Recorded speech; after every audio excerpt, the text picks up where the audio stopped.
So, here's the deal. There's this challenge by two YouTube artists who go by the name of Ben Jordan of Benn and Sarah Longfield of the channel by the same name. And they obviously were contracted by Polyend to do a kind of a challenge where you receive a sample pack and need to make a song with it, and then they judge it and pick a winner, and the winner is going to win a piece of gear by the same company named Polyend. So why is this of interest? I have two things by my side.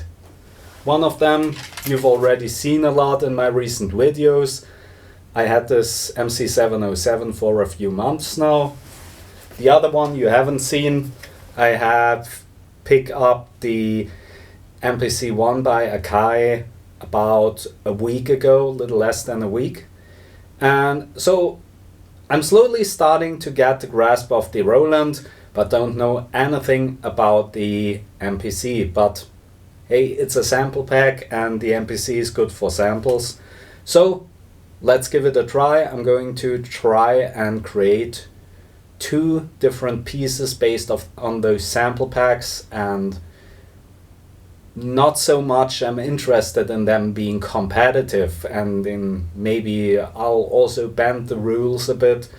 As Ben said, rules are meant to be broken, but if you break them you can take part in the competition, so I'm okay with that. And I'd like to see how each piece of gear here is going to inspire me or lead me in creating a piece based on this sample pack. So, I guess in this first probably longer series of videos, maybe going until May the 8th, because that's the submission deadline, and I think I'll keep it in that range. Let's have a look at the provided samples and maybe share a few ideas about them. So, here's what I have. I have under the samples directory copied the stuff they provided here. There's a song that each of them, Ben and Sarah, made. I'm not going to listen to those, simply to keep my mind fresh and unbiased. So let's start with Benn's sample pack. Why doesn't it start to play? Yeah, audition, auto. Should do it.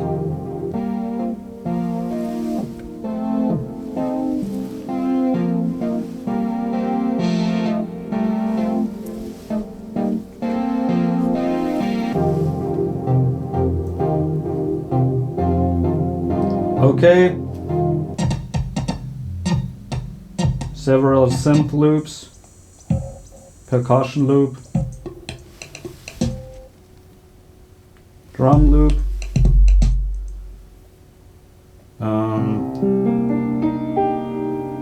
that's Benn's acoustic piano, chordal sequence, slightly lo-fi,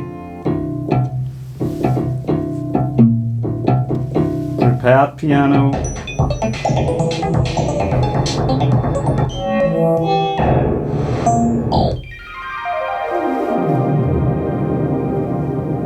so let's look into the subdirectories.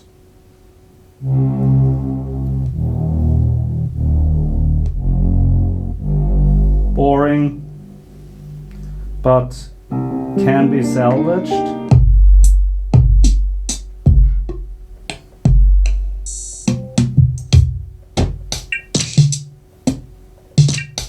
This one says Sega, that's nice.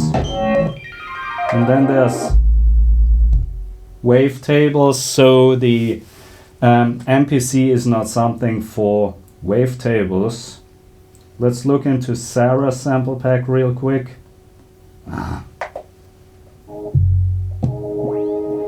Ambient progression. I like that one. various chords, don't need them. Synth melody. That sounds like Eventide. Another synth thing.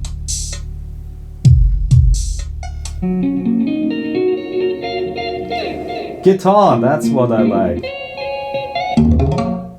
Quick bass run, bunch of one-shots. A bass, I'm gonna need that. And a lot of percussion.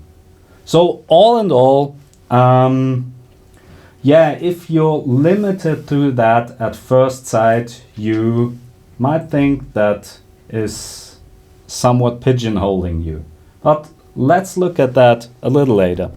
So, in the context of those rules and limitations, there is something that if you're only supposed to use the samples which are provided and nothing else, that is not really a limitation. And the reason for that is that many years ago, a French mathematician by the name of Joseph-Antoine Fourier was first completely ridiculed, then ostracized, and then simply hated by a lot of his peers, simply because he said that any signal, any waveform with a few properties that don't play a role here, like a finite amount of energy, a finite dimension, length or periodicity, etc., if it fulfills those rules, which for, let's say, audio signals are always the case, then you can divide those into a set of sine waves and consequently synthesize anything from sine waves. So if I can turn anything in that provided sample pack into a single sine wave, then I'm cool. So here's that Moog bass.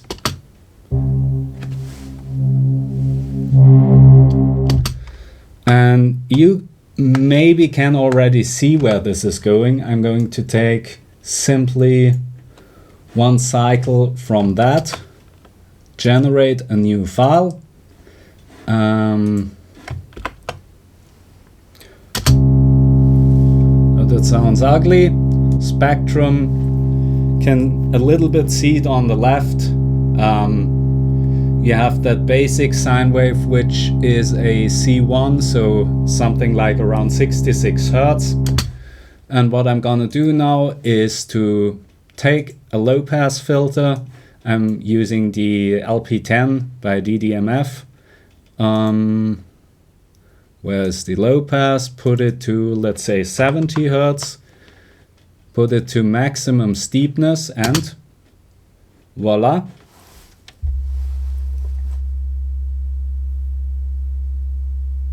So you can see the rest of the spectrum that's not a sine is almost already gone. I'm gonna stop that and render that in place.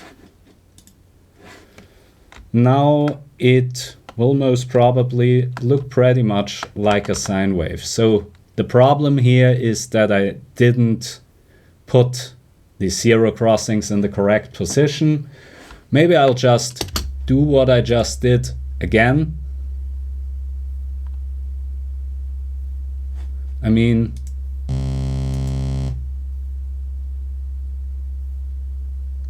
yeah, pretty much works.